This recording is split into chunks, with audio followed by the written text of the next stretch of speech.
Hello everybody and welcome to this first Managing Your Sporting Archive session. My name's Laura and I'm one of the archivists based at Explore York Libraries and Archives. This session is part of a series of 3, as I say, which form part of a wider project entitled Uncovering York's Sporting Heritage. Here we go. So the project has been generously funded by the National Lottery Heritage Fund to help ourselves, York City Football Club Foundation and York City Knights Foundation engage with the residents of York and beyond, looking at York's sporting heritage, so sporting collections and the history of various sports in York. I said this is part of 3. The 3 sessions are what is an archive, which is what we're going to look at in a second, storing your archives, and using your archives. So in this first session, we will look at what archives actually are, how you identify what archives you should be keeping, and how to arrange those archives in a way that makes sense to anyone using them. In the second session, we'll look at storage conditions for archives, how best to package them, and how to avoid them being damaged by pests. The final session, we'll look at how you can use your archives in your own communities and with your members, because quite honestly, there's no point in holding an archive if you're not able to utilize that and share that with your communities and get them engaged with the heritage as well. So there's 3 learning objectives for today. First is to be aware and able to communicate why community archives of sporting groups are actually important. Why are archives important in the first place? Feel more confident in making appraisal decisions, and we'll come back to exactly what that means shortly. And know how to create a box list and/or a hierarchical catalogue for your collection. But the best place to start really is with the question, what is an archive?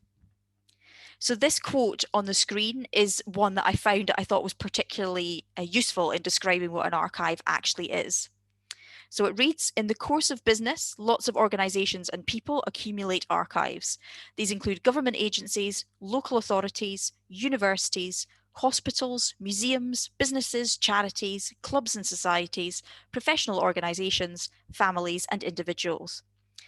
Archives may be books or papers, maps or plans, photographs or prints, films, tapes or videos, or computer-generated records. Archives are intended to be kept permanently to preserve the past and allow others to discover it. So sports clubs themselves generate archives in the course of day-to-day business. They can be in any format. They might be photographs, they might be newspaper cuttings, they might be minutes, they might be digital records. But the main thing is that they're intended to be kept permanently. So it's their evidential value that determines whether something is an archive or not in telling the story of the organisation that created them, not necessarily their age. And that's something to bear in mind. An archive could be created yesterday, but because of its evidential value, it's automatically designated an archive. So what should you actually evidence? If that's what an archive is, what should you be keeping? Well, a lot of what actually happens in archives has the phrase, it depends. So there's no hard and fast rules, and each club will be different. It depends on who you are and exactly what you do. So the main thing, as I say, is to evidence your activities. So that's your operational management, your public engagement activities, your results if you're competing in local leagues or competitions. Are you a team sport or a club where individuals train?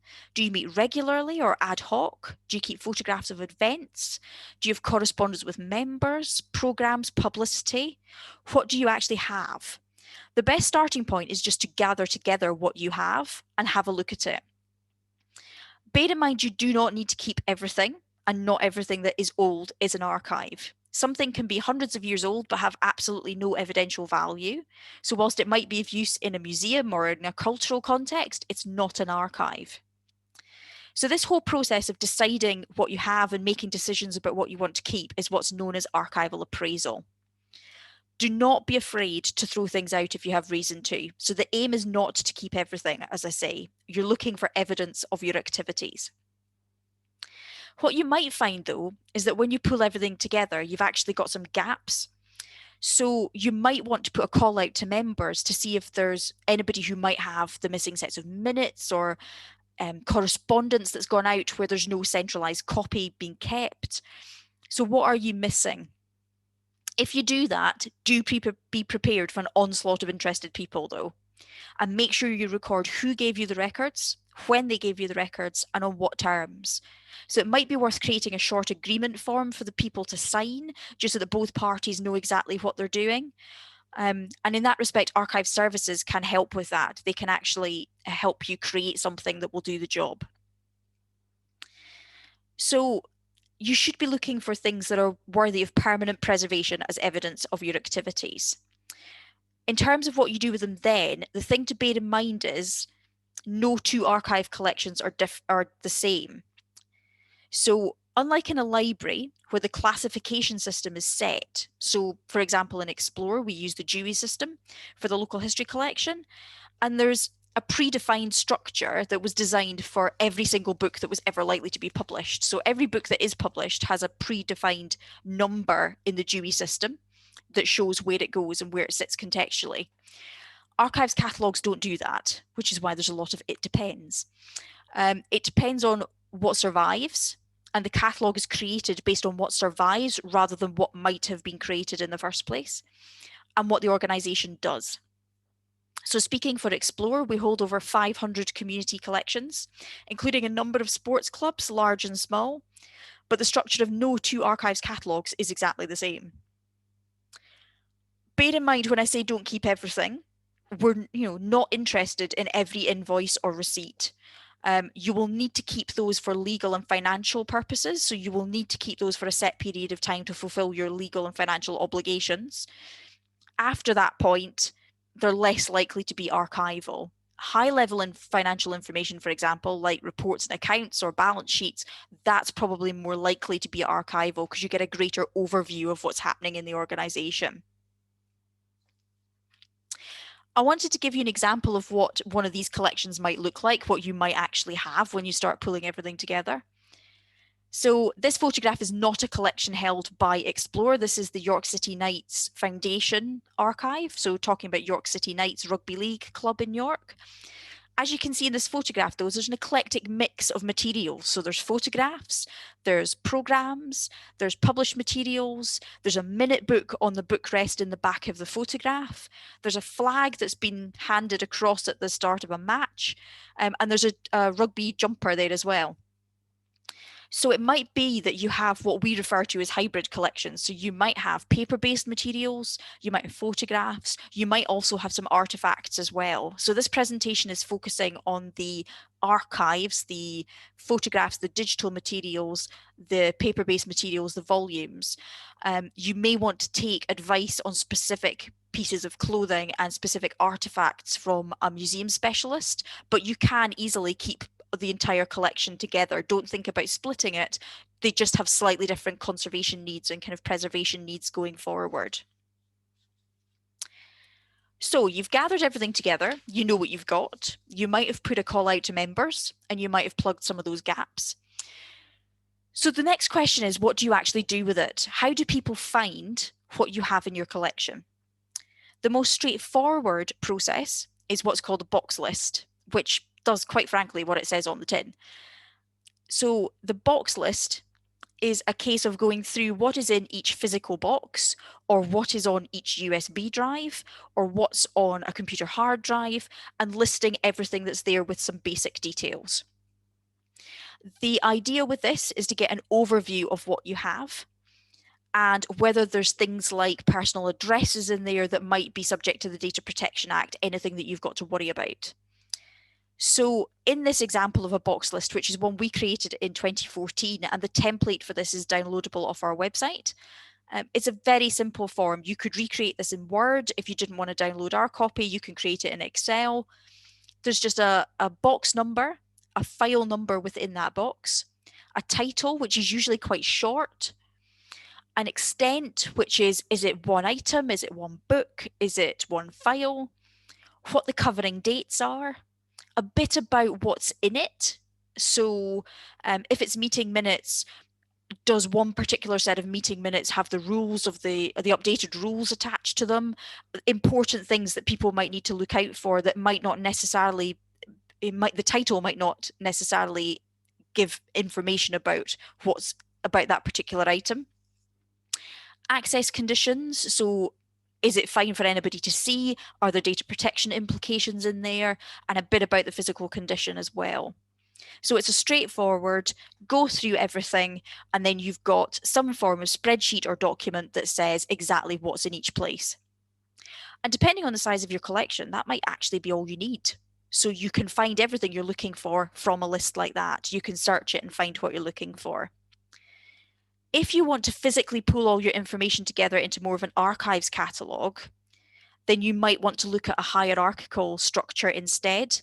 So the differences with an archives catalogue that you would find in an archive service is that we tend to try and piece the collection together so that like items sit together physically.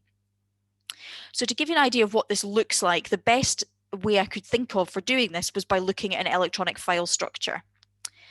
So in this structure, you've got folders within folders within folders, and you can expand or shorten the folders, contract them depending on what you're looking for. An archives catalogue is a bit like an inverted family tree, which is why this is the best example I can find. So with the archives catalogue, you start with the collection at the top, and then you split what you have into various series of similar materials, and you keep working like that downwards until you get to the files themselves. So in some collections that might be quite a short flat structure. In some collections you might have to keep going a number of levels to get down to those kind of physical units, be that individual photographs or individual files. So essentially you're creating artificial groupings of like materials, a bit like you see here, to pull everything together. The best way to show this in practice is to show some examples of archival catalogues. So we host our catalogues on our own website, but we also host them on the Archives Hub website, which is quite useful in terms of showing them hierarchically, because you can see an item on the screen and then you can see the kind of drop down file list on the right hand side. So these are all examples of collections that we hold. The first one is Rawcliffe Tennis Club, and it's a really small collection. It's one bundle of minutes. So if I expand this right-hand side, you'll see there's one bundle of minutes covering 1982 to 1985. So that is RAW/1/1. So that is a file of minutes within an artificially constructed series of multiple sets of minutes within a collection called Rawcliffe Tennis Club with the reference raw. So you're deliberately creating these artificial series levels to slot your materials into.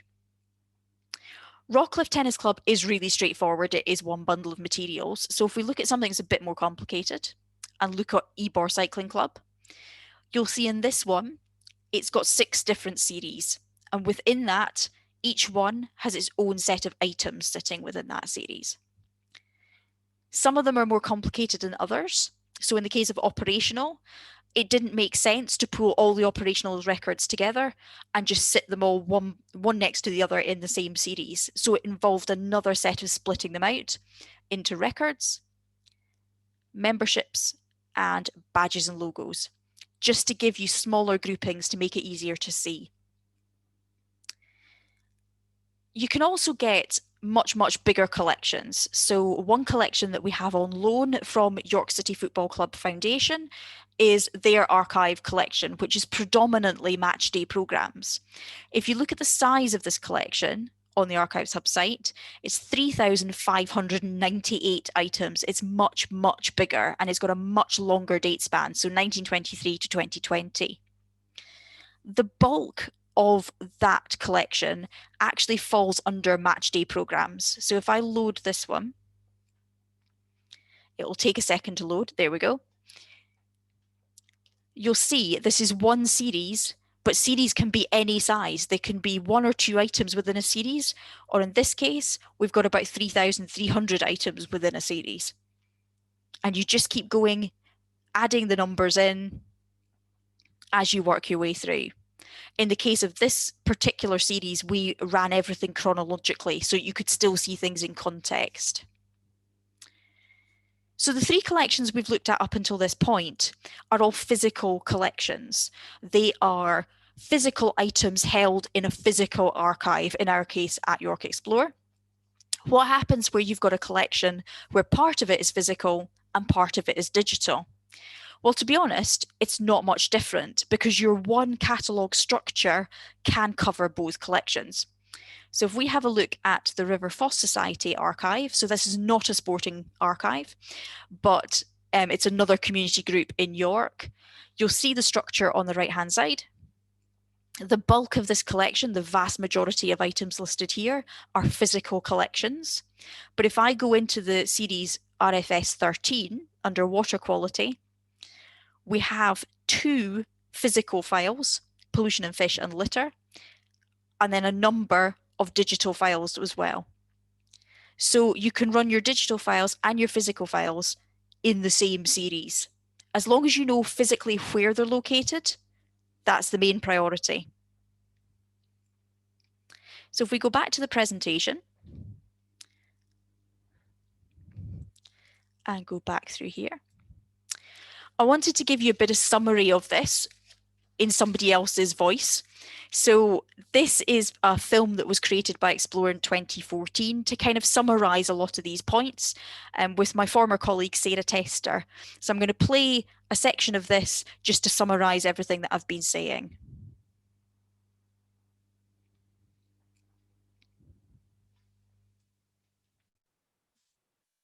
Welcome to Explore York Libraries and Archives. This film has been created by community groups in York to help you identify, manage and use your community archive. In this film, we're going to look at how you can start managing your archive, what you should be keeping, and how to create a catalogue for your collection. We know that lots of different community groups have got archives stored right across different community spaces. So here are some top tips to get you started on managing your community archive. First of all, choose a group of you to work together.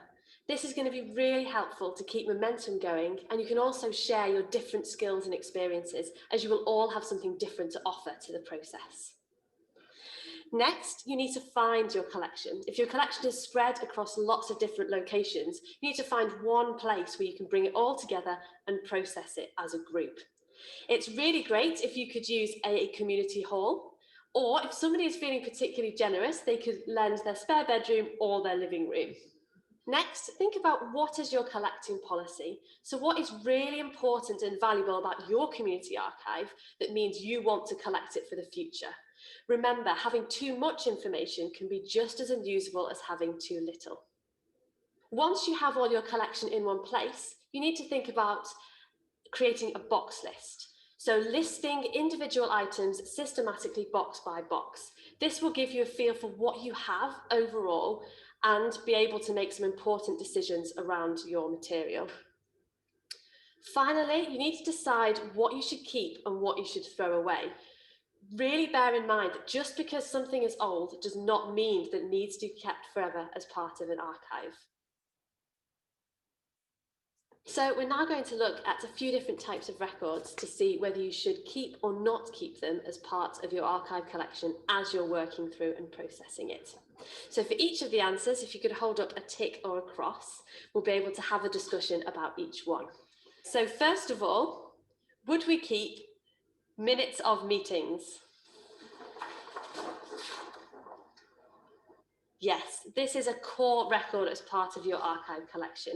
We would always accept minutes into our archive collections because they show exactly what decisions you have taken as an organisation, and you'll be able to use them to help you inform future decisions as well. Right, next one. Photocopies of items that you hold the original in your archive collection.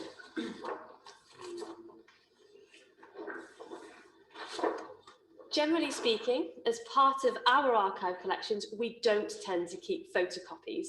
Photocopies take up a lot of space in your archive collection, so you don't really want to be keeping these types of records. What about if there's something in my collection that is fragile? Wouldn't it be better to keep a copy for preserving it? Yes, a photocopy would be a good idea, but what we would suggest is that you keep a digital copy instead. You'll get a better quality that way, and it won't take up too much space as part of your physical archive collection. What about low-level financial information, such as receipts and invoices?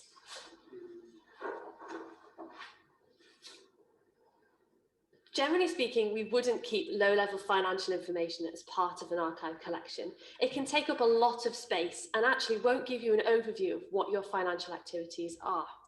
We would recommend that you keep things such as your annual balance sheets and other higher level financial information, so that'll help you manage your records in the future. Do think about, though, you will need to keep some financial information for 7 years for auditing purposes. So keep hold of things in the short term, but then you can think about getting rid of them in the long term as well. What happens if we don't have any higher level information? If you don't have any higher level information, you can think about keeping what you have if there's only a small amount of it, or if you've got a lot, you can do sampling, which means you can take a few records over a number of years to really reduce the amount of space, and it'll still give you an overview of what your financial activities are. And how about keeping multiple copies of identical items?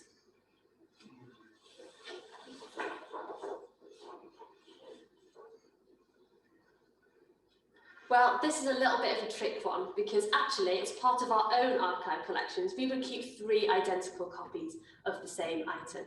That's mainly for preservation purposes. If you've got the luxury of having 3 identical items, why not keep it? Any more and it becomes a little bit too bulky for your archive collections.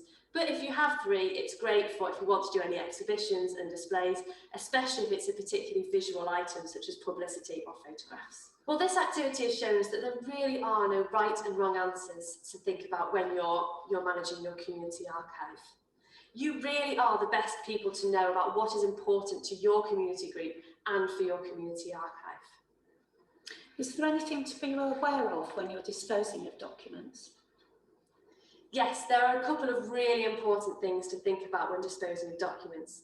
First of all, if you're getting rid of any financial or personal information, make sure that you shred that material and get it confidentially shredded.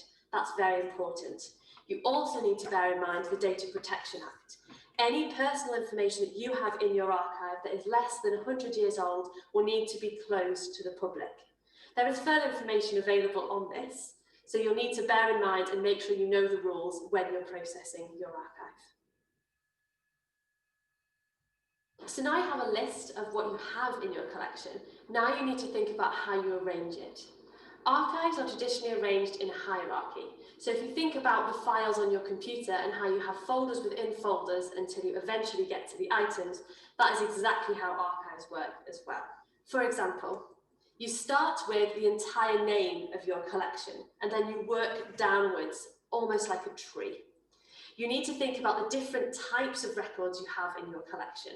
For example, you might have minutes of meetings, financial records, and publicity as your headings.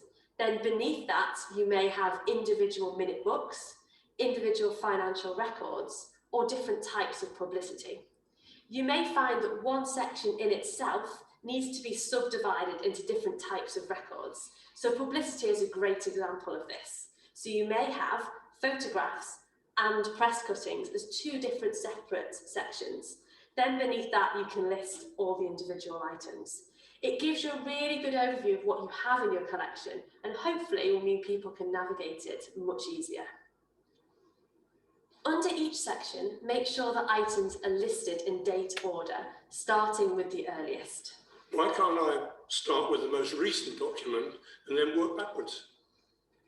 If you work backwards, then it means that as your collection continues to grow, you're probably going to have to renumber everything. So if you have everything in date order, you can start with the earliest, and then as you add an extra minute book, for example, or extra photographs, you can continue adding them to the end of your structure and add them to the reference numbers you've already created. It just means that instead of having an archive collection, you've got a much more living archive, so your archive can grow and change with your community group.